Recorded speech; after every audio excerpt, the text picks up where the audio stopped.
governors, they could do that. Same-day voting, paper ballots, very sophisticated paper, actually. It's all watermarked. You can't cheat. Very hard to cheat. France went that way. They were like us, and they were, having very bad elections, very crooked elections. They had 37 million people. They voted. They had a winner. They had a loser. They went home. That was it. 10 o'clock in the evening, it was over. With us, you ever see, we have these machines that cost a fortune. And they say, we think we're going to have the final vote tally in 2.5 weeks. And wait a minute, this is election day. You ever see where in California they were counting votes 4 weeks later? And then they say, and by the way, all paper costs 8% of the machines. Why is it that Republican governors aren't going to it, okay? What's going on with our Republican governors? If nothing else, you say, even if it was just the same, and it's not, nothing's foolproof when it comes to voting, but it's pretty close. But it costs 8%. In other words, you can have your election 8% the cost of the machines, and you get an accurate count. So it's pretty amazing.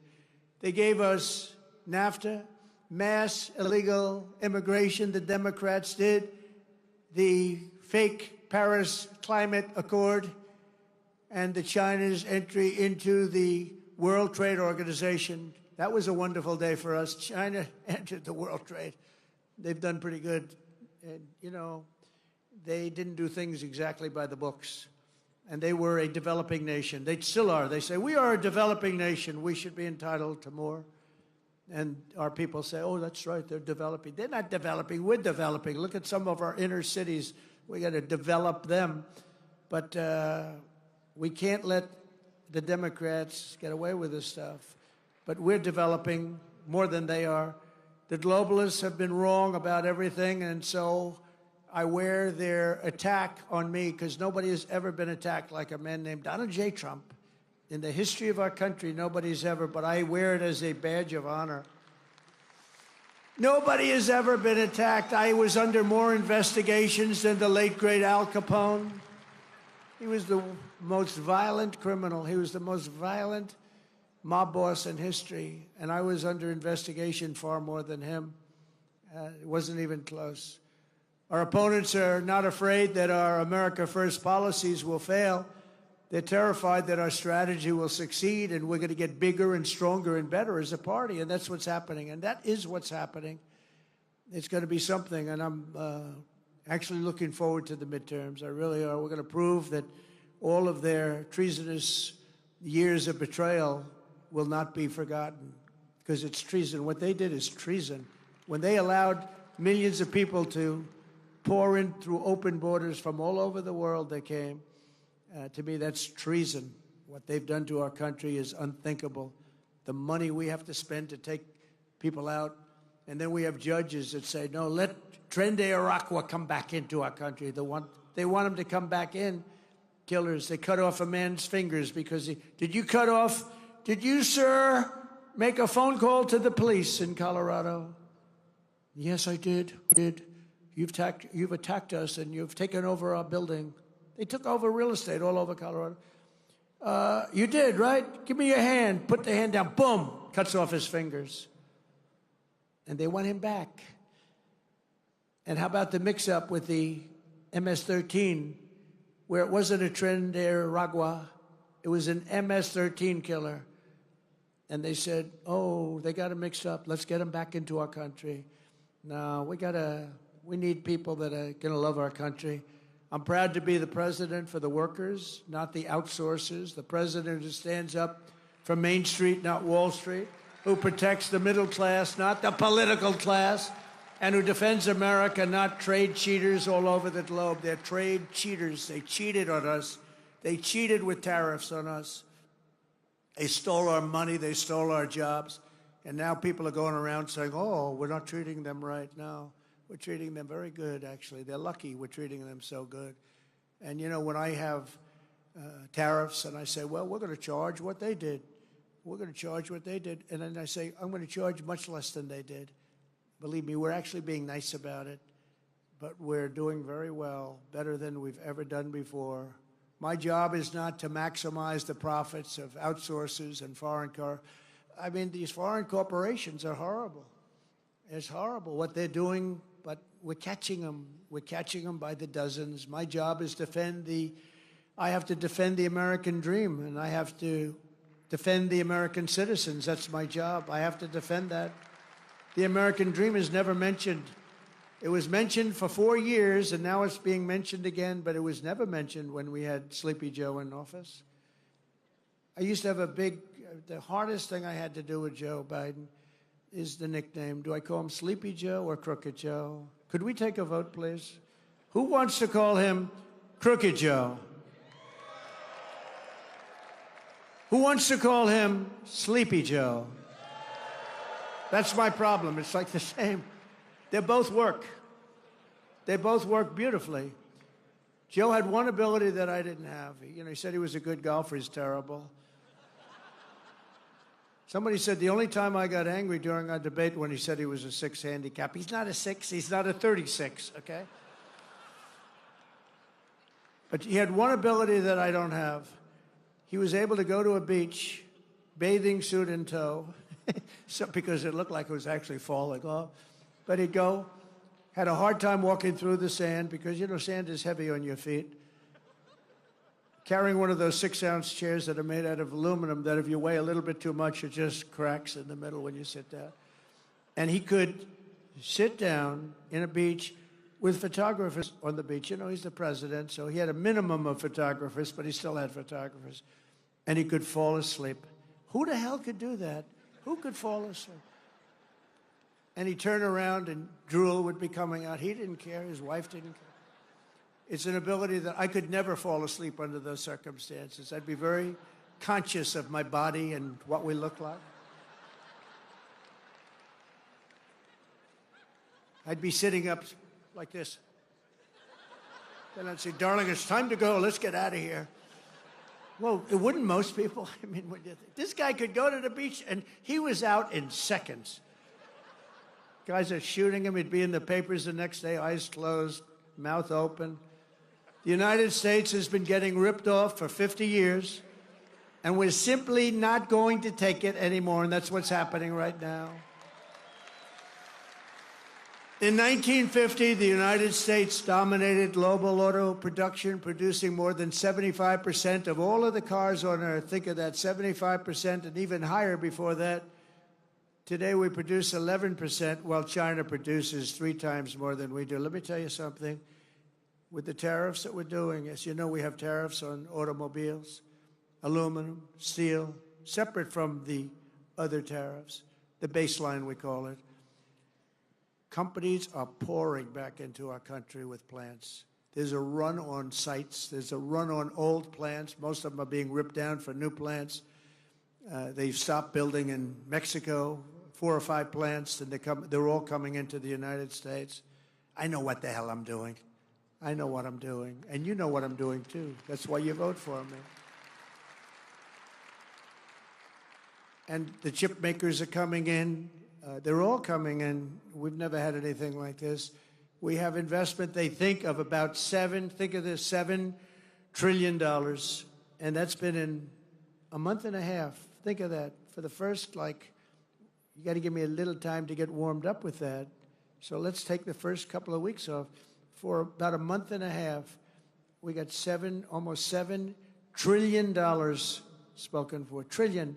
We've never had that. I don't know if we've ever had it any time, but if you go back and look at Biden and these other campaigns, any of them, they didn't have those numbers for the year.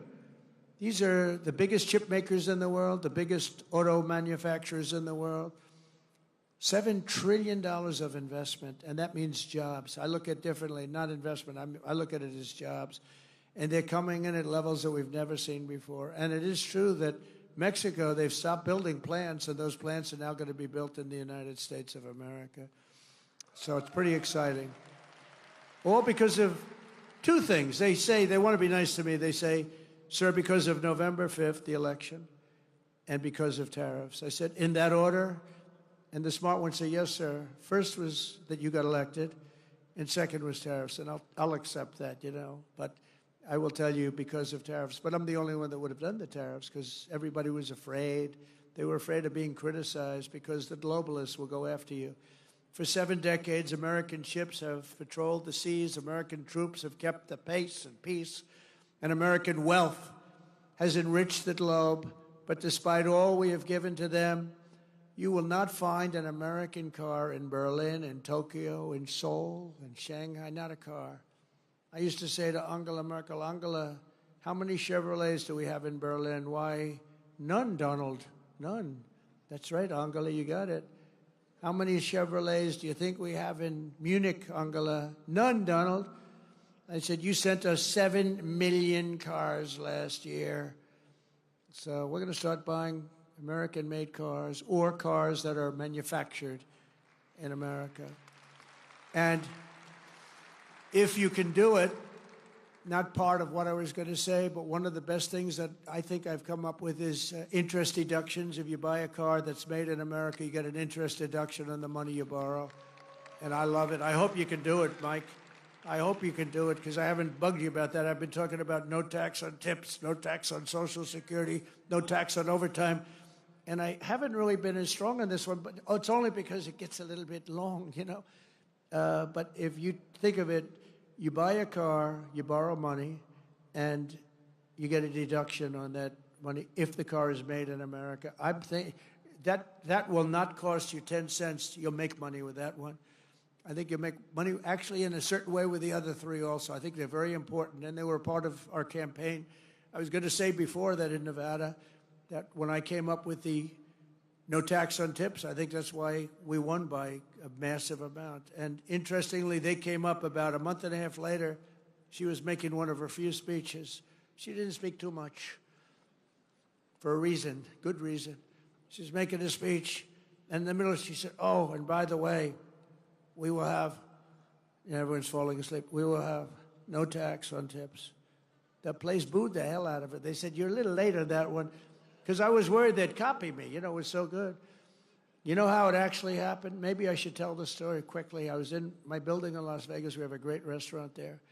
And this young, beautiful waitress, and you're not allowed to say beautiful because that's the end of your political career. If you call a young woman beautiful, that's the end of your career, but what the hell, she was beautiful. So she came up to me, and she said, hello, sir, it's so nice to have you at the hotel. I said, thank you. I had a group of people, some political people, actually. It was very interesting. And I said, how's everything going? She said, oh, it's so tough. They're after my tips. Who's after? The government. They're after my tips, constantly after my tips. They're after all of us for the tips. She said, sir, we should have no tax on tips. I said, say it again. What? We should have no tax. She said it. This was my consultant, a waitress from my hotel. Most people go out, spend millions of dollars to come up with an idea. I said, she just said no tax on tips. That's the coolest thing I've ever heard. So I went outside. There were a lot of, we finished our wonderful meal, steak, went outside, and there were a lot of cameras, as there always are, unfortunately. I say, ladies and gentlemen, we're going to have a new policy all over the country, but specifically in Nevada. There will be no tax on tips, right? And the cameras went wild. Click, click, click, click, click. And we won the state by a lot, so I don't know. So I have to find that waitress and thank her. She was my consultant, except I didn't pay her $2 million like the other consultants that we all get screwed by. Even worse than the tariffs other countries impose are the non-monetary barriers. That's a non-monetary. These are not financial. These are other things, what they do so that you can't get your product in that country. And China, as you know, is one of the big offenders. And it's not all China. Look, I get along with President Xi. I have over the years. But, you know, you just, when COVID came, that was the end. That was it. That was called the bridge too far. But I've always had a good relationship with a very smart guy, loves his country. I love our country. So, you know, we love our country. He loves his. I tell that to other leaders. You got to fight for your country. It's you're not going to fight for us. But we can't fight for you. We're fighting for other countries. We're trying to make them great without making us great. But those days are over. They steal our intellectual property. They rob our trade secrets. They manipulate their currency to levels that have never been seen before. Today it was announced that China is reducing its currency. Did you see that? Big, big. In other words, they're going to make up for it. They got every trick in the book. I'll tell you, they are great. You got to hand it to them. You got to hand it to them. They're manipulating their currency today as an offset against the tariffs. You're not supposed to do that. The game isn't supposed to be played that way. It makes it very hard for us. But in the end, it's not good because they have to buy oil. See, we don't need oil. We don't need oil and gas. We have more than any other country. They have to buy it. That's where it hurts them when they do that. It costs them twice as much.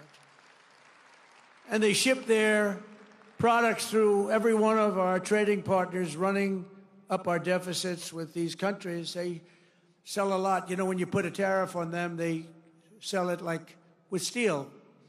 They were dumping tremendous amounts of steel into our country during my term. I saved every steel mill. We only have steel mills because of what I did. I put a high tariff on them, 25 and then 50%, and it stopped. It stopped.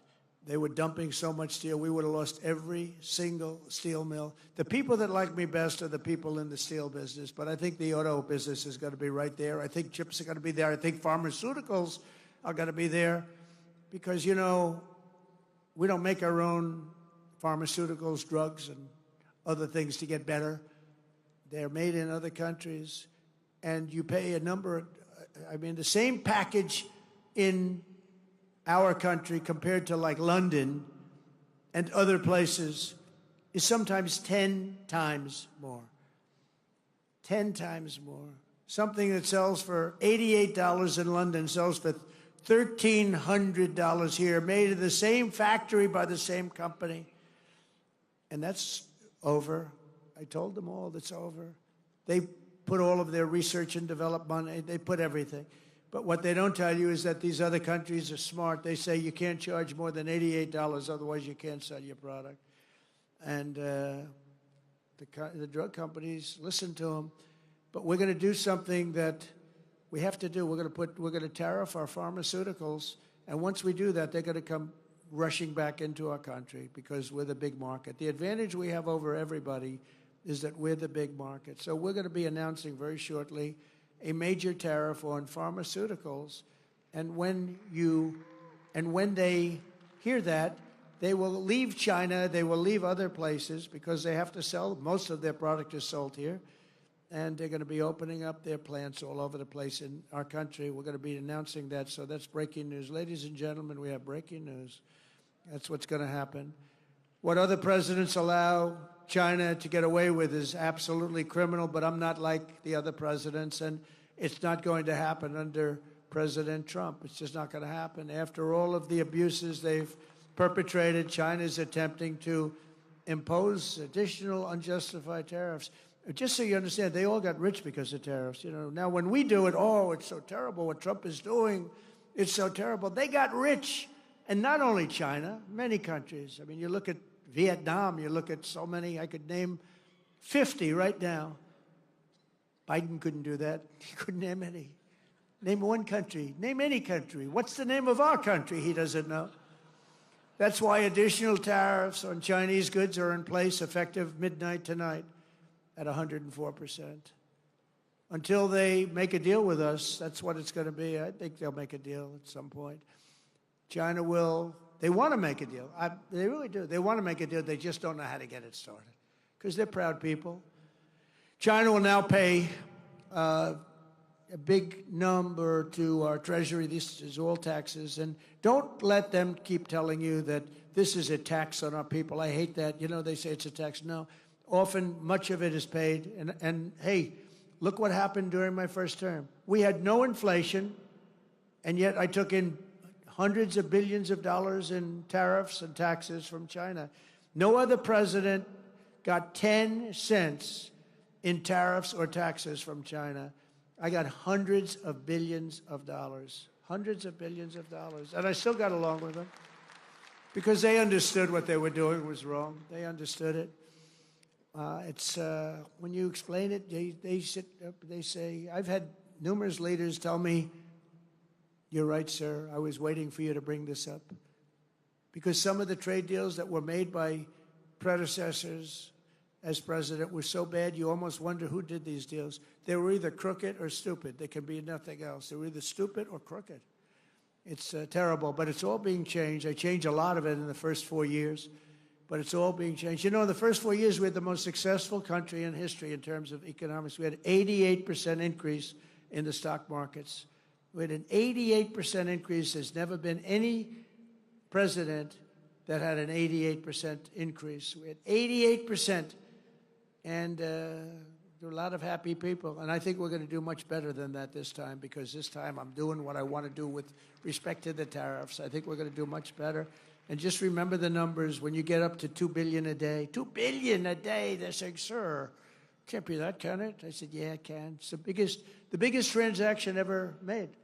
This is bigger than any deal. You guys, some of you work for companies. Your companies are peanuts. I don't care how big they are.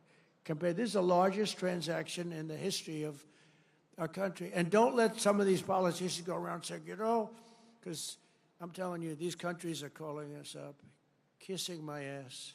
They are dying to make a deal. Please, please, sir, make a deal. I'll do anything. I'll do anything, sir. And then I'll see some rebel Republican, you know, some guy that wants to grandstand, say, I think that Congress should take over negotiations. Let me tell you, you don't negotiate like I negotiate. Congress takes over negotiating. Sell America fast, because you're going to go busted. You don't. I just saw it today. A couple of your congressmen said, I think we should get involved in the negotiation of tariffs. So that's what I need. I need some guy telling me how to negotiate. I tell you, the happiest people in the world would be China. They wouldn't be paying 104%. I tell you, they'd be paying no percent. We'd be paying them 104%. That's the beauties. These guys, we got to be careful. And even the concept of it hurts your negotiation. When they see a little story like that, the other side, you know, it hurts your negotiation. And then the fake news wants to build it up, and it has no chance anyway. But we have to remain united. As I defend workers from unfair trade, House Republicans have a chance this week to bring trillions and trillions of dollars pouring back into America by pushing forward with the largest tax cuts in American history, which is what you're working on right now. The largest in American history. And you know, the reason we had, because we had a great first term, and amazing first term, but I saw that the other day, that we had the most successful, I mean, I knew it anyway, but I saw that we had 88% increase. That's a tremendous increase. Think of that. And that's with all of the difficulties and all of the fake investigations and the Adam Shifty Schiff's. Can you believe this guy? He's got the smallest neck I've ever seen. And the biggest head. We call him watermelon head. I'd say, how could that big fat face stand on a neck that looked like this finger? How can it? It was the weirdest thing. It's a mystery. Nobody can understand it. But he's one of the most dishonest human beings I've ever seen. And, you know, how we can allow people like that to run an office is a shame, but we did. He was in charge of the witch hunt, you know. He was in charge of the fake witch hunt with Russia, Russia, Russia. It was a made-up story. Made up. Think of it. They make up a story. They know it's made up. It's gone on for a year and a half, 2 years. Russia, Russia, Russia. I knew nothing about it. The only thing I knew was that I taxed the pipeline that I told you about, that I put all sorts of sanctions and everything else. They never had a problem like they had with me. But it was Russia, Russia, Russia, constant, as a method of, what they did is that was the complaint about why she lost an election, because crooked Hillary was expected to win the election. But they didn't see what we saw. We saw the biggest crowds in history gathering, only superseded by the crowds we just had. But here's a guy that goes out, and he goes to an intelligence hearing, or whatever you might call it, and it's supposed to be secret. He'd walk out. He'd either make a call off the record, this is crooked Adam Schiff, Shifty Schiff. He's a shifty Adam. Or he'd just go out blatantly and have a news conference. And because it had to do with me and my family, he'd go out and have a news conference. And he said, now you've got to remember, he knows it's a hoax because he made it up with crooked Hillary. So he knows it's a hoax because we're dealing with human beings on the other side. He'd say, Donald Trump Jr., the son of the President of the United States, will spend many years in prison because of what he's done with Russia. Now, think of that statement on a human basis. I have a son, a young son, who is being told that he's going for prison on something he doesn't even know what they're talking about. He said, Dad, I don't know what's going on. They keep talking about I'm involved with Russia. I don't know anything about Russia, I swear to you, Dad. And yet, Adam Schiff goes out and makes a statement about a hoax that he made up, that he knows is false. How bad a human being do you have to be? They put my son and my family through that kind of trauma. These are bad people. These are sick degenerates. And I used to be much nicer to them. I gave them the benefit of the doubt, but I've just seen too much. They make up a story about Russia. It was a hoax. And eventually, now they've all admitted it was a hoax. On to the next one. That's Russia, Russia, Russia. But they know it's a hoax. And they say about a young man that he's going to spend the rest of his life in prison because of what he's done with Russia. He knows it's a hoax. How bad do you have to be to have that happen to your son? And, you know, it has a bad effect on a family, a bad effect. You know, are you okay, Don? I am, Dad, but I don't understand. They keep tying me to Russia. I don't know anything about Russia. He didn't know a damn thing about Russia. It's a disgraceful situation. That's why we got to kick their asses in the midterms, or we got to kick their asses again in 4 years. If we slash taxes on American workers and producers, our economy will soar, jobs will surge, manufacturing will boom, and our country will prosper like never, ever before. We got to get this big, beautiful deal done. We got to get it done. And get it done now. Don't wait 2 weeks. Don't wait 2 weeks. See, bad things happen. Crazy things happen in politics. Just get the damn thing done and stop showboating. A couple of people want to, sure, we got to get a little bit more. A little bit more, you know what you're going to get? You end up getting nothing. You end up getting a Democrat bill or worse. In the past 11 weeks, we've already created 350,000 jobs. It's unprecedented, including 10,000 manufacturing jobs that we haven't even started yet.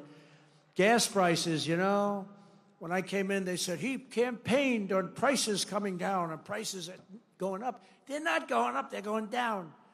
Gas prices are way down. In fact, they had something $2.50 a gallon. I saw on television a little while ago in between watching my great friends on C-SPAN. I saw that the prices are down to $2.50, $2.60, $2.75. When I came in office, it was $3.50, $3.75. But prices are coming down. Prices on groceries are coming down. Prices of eggs are down like 87%. 87, you know, they got me with that. I told you.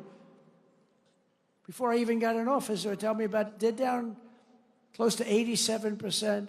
And core inflation has dropped to the lowest levels in 4 years. And as I said, we had no inflation in 4 years, despite the fact that I took in hundreds of billions of dollars in tariffs, so we hadn't even started yet. Nearly $6 trillion of new investment, and that number is now revised up to about 7.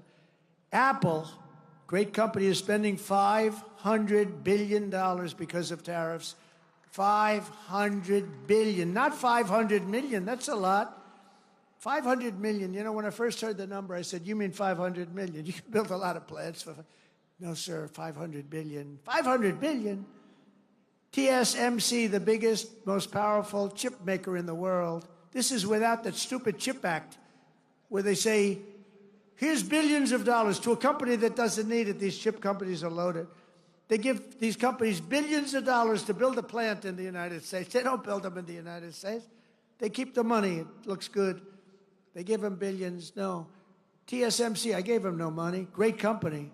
Most powerful in the world, biggest chip company in the world. They're spending $200 billion in Arizona building one of the biggest plants in the world. And that's without money. All I did is say, if you don't build your plant here, you're going to pay a big tax, 25, maybe 50, maybe 75, maybe 100%. NVIDIA is investing hundreds of billions of dollars. Johnson & Johnson is investing $55 billion. Eli Lilly is investing $27 billion. DeMac is investing $20 billion. We have billions and billions being invested by Merck, Clarios, Stellantis, General Motors, Honda, Nissan, Hyundai. All are putting in billions and billions and billions of dollars. They're buying sites all over their building because they don't want to have to pay 25 and 50% tariffs. They're all doing it. And I think they also have confidence in the country. They have a president that they have confidence in. I know many of them. With the help of people in this room, we are one big, beautiful bill signing away from the greatest economy in the history of the world.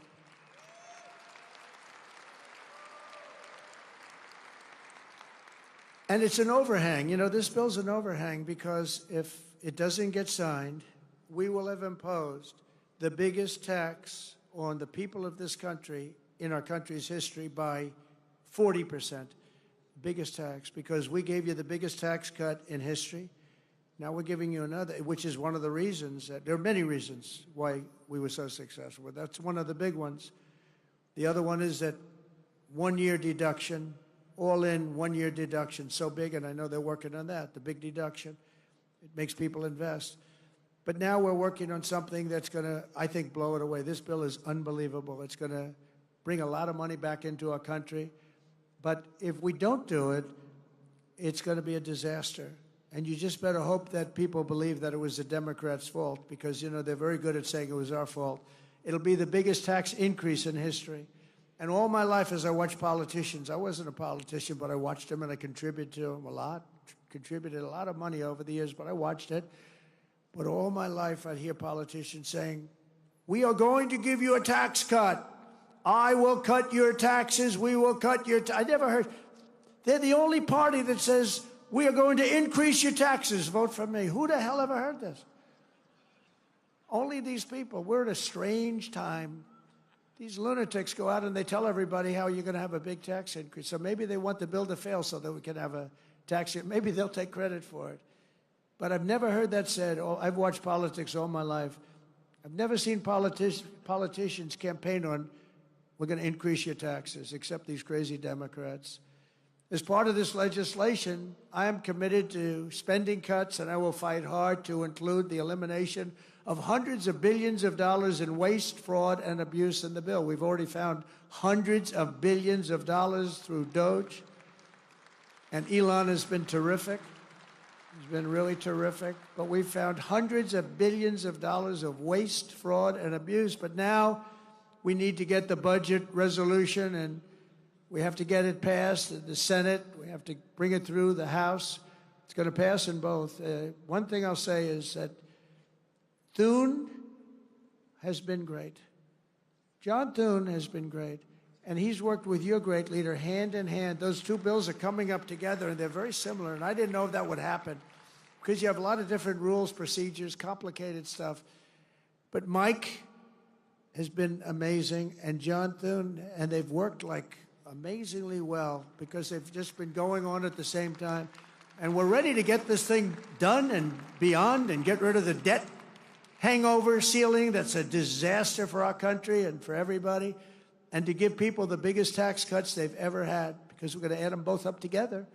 It'll be the biggest tax cuts. It'll blow away the tax cuts that we got them 4 years ago. If we follow through on this agenda, we will be rewarded with a phenomenal economy and a massive victory at the ballot box in 2026 because we will have a record of triumph like no president has ever had, like no Congress has ever had. They will not be able to even touch your seat. Your seat is secure, and we'll pick up 40, 50, or even 60 seats, and we'll have something that's going to be smooth sailing for years to come. If we don't get it done because of stupidity or a couple of people that want to show how great they are, you just have to laugh at them or smile at them or cry right in their face. In less than 3 months, our new administration has already accomplished more than most administrations achieve in 4 years or 8 years, and everybody says it. And we have to have this stuff documented and approved. In a matter of weeks, we've achieved the lowest level of illegal border crossings in American history. In history, they have a plaza in front in Tijuana Tijuana, Mexico. I wouldn't advise going there on a trip, but nevertheless. They have a plaza, a big plaza, held hundreds of thousands of people. Yesterday morning, there were none. There was a man sweeping this massive plate of concrete, massive. And he was sweeping the concrete, and there was nobody there. During the same period last year, Joe Biden released more than 184,000 illegal aliens into our country. Think of it. Many of these people were from jails and mental institutions, as I said. Since my inauguration, we've released a grand total of nine. And they were all, in all cases, medical emergencies. We did that for medical emergency reasons. Last month, we officially designated Tren de Aragua, MS-13, and the Mexican drug cartels as foreign terrorist organizations. And thanks to the Supreme Court yesterday, and today we had a big ruling, too. We had a very big ruling today. But we will continue to deport these monsters under the Alien Enemies Act. Think of that, Alien Enemies Act. Can you believe it? All things we wouldn't have had to do if the election weren't rigged. Now, in reconciliation, we need Republicans in Congress to give us the full funding to permanently secure the border and to carry out. That's part of what we're asking for. Who could fight that? We want to permanently secure. Without a border or without fair elections and without a good press, you don't have a country. Well, we have a lousy press. We now have a good border. And we're going to get good elections pretty soon. There's a lot of clamor for it. I think it's something that you should work on. You should go out and put a bill in demanding. You demand. You know, because the states are just an agent of the federal government, of you. You had to demand paper ballots. You had to demand one-day elections. You know what they do when it's longer than one day? All of a sudden, well, we're fixing the room up. Move those boxes. We're putting an air conditioner. Oh, really? We'll move the boxes back in a few days. Well, we're painting the room. Please move the boxes. And you notice the boxes go out, and then they move back in about half the number. Oh, it's so sick. One-day election. You don't need any more than that. One-day election, paper ballots. I think you should put a bill in. I mean, I don't know. Who's in favor of a bill? Who could not want it? Who could not want it? But I think you should do a bill in that. I think it would be so popular. And more importantly than popular, it's so necessary. You have to have great elections. You have to have fair and free elections. And you've got to have borders. Otherwise, you don't have a country. To quickly bring down the cost of energy and lower the price of everything, on day one, I declared a national energy emergency to drill, baby, drill. We're drilling. Oh, we're drilling. I withdrew from the unbelievably expensive for us, the Paris Climate Accord. So we were paying, it would have cost us $1 trillion, $1 trillion. China doesn't come into it till like 2035. Russia's based on a 1992 standard when the air was dirty. India was based on a very low standard. Except the United States, we had to pay immediately. We would have spent trillions of dollars on that scam. And it sounds so nice, the Paris Climate Accord. What a beautiful name. Isn't it beautiful? It was a ripoff of the United States. Well, don't forget, I'm negotiating with these people, but if you really look, the European Union, why was that set up? It was set up to screw the United States of America. They formed a group of countries, got together, and let's make life miserable for the United States of America on trade and other things, and they have done that. They've done that. They've treated us very badly. We don't sell cars into the European Union. They won't take our agriculture. They want their own, but we take their agriculture, we take their cars by the millions. I terminated the Green New Scam, one of the great scams, one of the great hoaxes in the history of our country, only superseded by Russia hoax. I canceled Joe Biden's insane electric vehicle mandate where everybody had to have an electric vehicle in a very short period of time. Everybody was forced to have an electric vehicle. They built some power stations in the Midwest. They look like gas pumps with electricity, right? They spent $8 billion, and 4 of the 9 of them don't work. 4 of 9, they built 9 or 8, but half of them don't work. They spent $8 billion bringing the cables, bringing the wires. What a great investment that was. Billions of dollars they spent. Now people can go out and buy a gasoline-powered car or hybrid. They can buy whatever they want. We don't want hydrogen because they have some big problems. They blow up, and you never see who is driving the car. You're not recognizable. That's a big problem. They were telling me about, sir, I'm really liking hydrogen cars. I said, but isn't there a problem? Yes, they tend to blow up on occasion. I said, how bad is it? Well, we found body parts 250 yards away from the car. We think it was Mr. Jones, but we're going to go to see his dentist and see if we can. So if you have one of those incidents, let's forget it, right? It's a bomb. It's a bomb. I don't want him to work. I actually said, don't work on it. Between that and windmills, you can have windmills too. Most expensive form of energy ever. Anybody have a windmill by your house? Congratulations, you'll never sell your house. And today I signed historic executive orders to unleash coal production to the highest levels ever.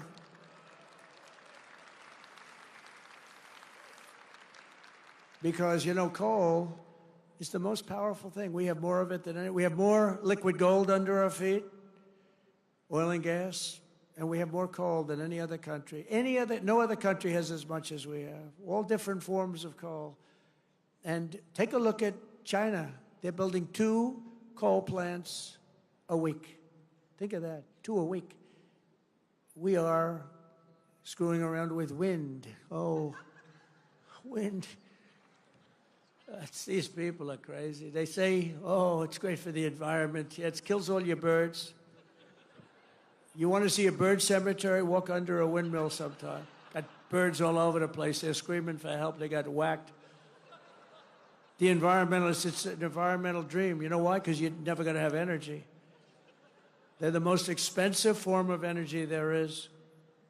10 times more expensive than clean natural gas, 10 times much more expensive than coal, and not very unreliable. Like if they wanted to watch us tonight on television, Alice, I want to watch the president tonight. I'm sorry, darling, but the windmills aren't blowing. We're going to give them confidence to do what they have to do long into the future because coal is going to be a big factor in our country now. You know, it does give us our electricity because there's nothing like coal in terms of power, but it's going to be clean, beautiful coal, like our bill. It's going to be clean and beautiful. Coal miners, and by the way, they've made tremendous progress with also coal in terms of clean coal. But the coal miners standing alongside of me this afternoon in the White House, they were incredible. They were a beautiful sight to behold. These are really great American patriots, beautiful guys. I didn't want to have any arm wrestling contests with any of them, I can tell you that. They're good, strong guys. That's what they want to do. They love to dig coal. That's what they want to do. They don't want to do gadgets and widgets and wadgets. They don't want to build cell phones with their hands, their big, strong hands, doing a little thing. Remember when Hillary Clinton went to West Virginia? And she had decimated them 3 weeks before in, like, some state where they make little tiny circuit boards. And she said, we're going to teach the miners in West Virginia how to make a circuit board with little tiny things. He said, we're going to teach them. And then she went to West Virginia. She was in the campaign. And she had to go there. Do you remember that stop? It was memorable. It was one of the worst. Did they go after her? And one of the miners said, I don't want to do anything else but dig coal. I want to dig coal. They said it today. That's what they love. They love doing it. It's like that in a lot of industries. People love doing what they're doing. They want to dig coal. That's what they want. They don't mind going deep in earth. They feel comfortable there. Me, I could do without it. But they feel comfortable. They're incredible people, actually, hardworking, incredible people. And we're giving them their lives back. We've also begun the largest deregulation campaign in history. For every one new regulation, I have directed that 10 old regulations must be eliminated before the first one can go into effect. And we're working tirelessly to restore peace through strength and bring back the hostages held captive abroad. We've brought a lot of them back already, but what a sad situation that is. What a sad situation that is. That would have never happened if I were president. October 7th would have never happened. And I said Russia-Ukraine would have never happened. All this stuff, inflation would have never happened. Afghanistan disaster would have never happened. Most embarrassing moment in the history of our country. Not leaving. I was going to leave. I'm the one that got them to a point where they could leave, but I was going to keep Bagram, the air base, one of the biggest in the world. I was going to keep it, not for Afghanistan, because it's 1 hour away from where China makes its nuclear weapons. Wouldn't it be nice to have it? You know who occupies it now? China occupies it now. Can you believe how stupid this guy was? On top of that, they get blown up at the airport, leaving the wrong airport. They didn't leave from Bagram. They left from a local little airport, which was crowded and like crazy with the people from the towns and cities. And the bomb went off and decimated hundreds of people, killed hundreds. We lost 13 soldiers. But we also had 42 or 48 horribly injured. Arms, legs, face, horribly injured. All because we had a stupid leader. Should have never happened. Should have never been involved in that. We're also joined tonight by a number of brave souls who were recently released from Hamas captivity. Hamas is just a disaster, the level of hatred. Where are the people? Hamas, they understand what that's all about. Where are you?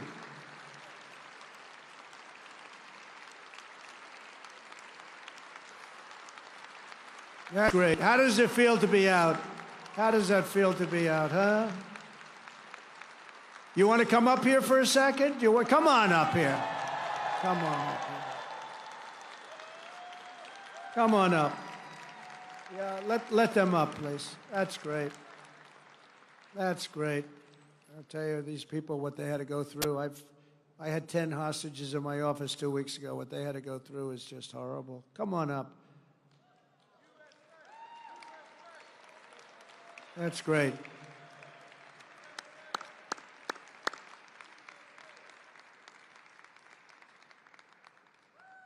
That is so nice to see you. That is so nice.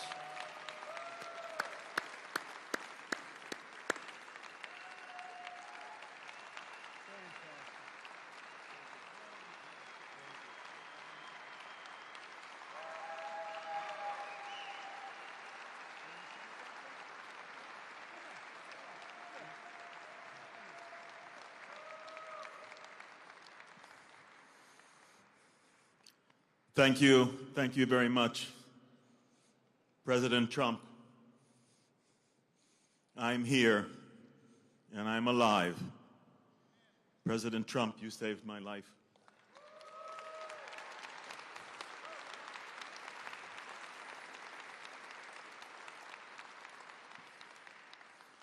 You saved the life of 33 hostages that because of your efforts, and you're setting the hostage crisis at the high priority of what you are doing among all of the enormous issues and things that you're dealing with since you came into your position as President of the United States. You set the hostage crisis at the highest priority. You got 33 of us home alive. We all owe our lives to you. Thank you, thank you, thank you. And please continue your tremendous efforts and your tremendous actions and your tremendous accomplishments. Continue. And we will get, with your help, all of the remaining 59 hostages still in Gaza back home. Thank you.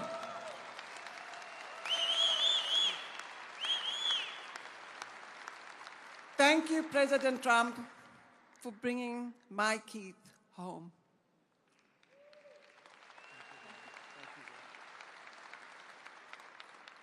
Keith's grandchildren are the happiest. Keith's children are the happiest. Keith's family is the happiest. But I am the most happiest. Thank you so much. We need you. We need you to bring all the hostages home. There's 24 that are alive and 59 to come home to their families. Just like I received Keith, they needed to. We have Yair standing here with us, and Eitan, his brother, is underneath the ground now, begging to get out. So I'm begging you all to help us. We need your help. Thank you.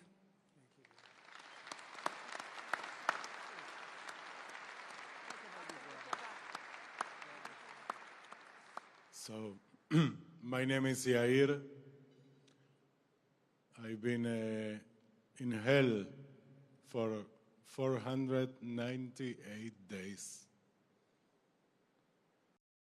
I've been held in hell with Hamas terrorists.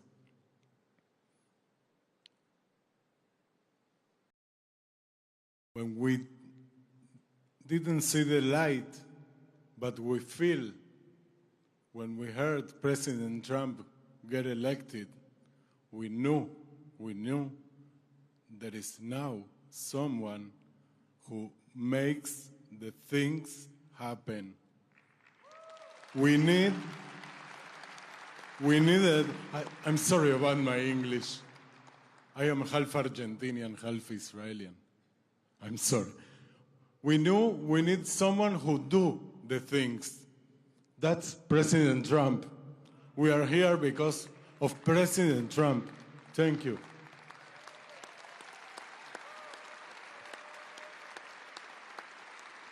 Thank you for your efforts. It's really surreal to be here. You know, I'm a simple man. I'm running the bar in the kibbutz in Niroz, where I was live, and now I'm here with President Trump, who's running the world.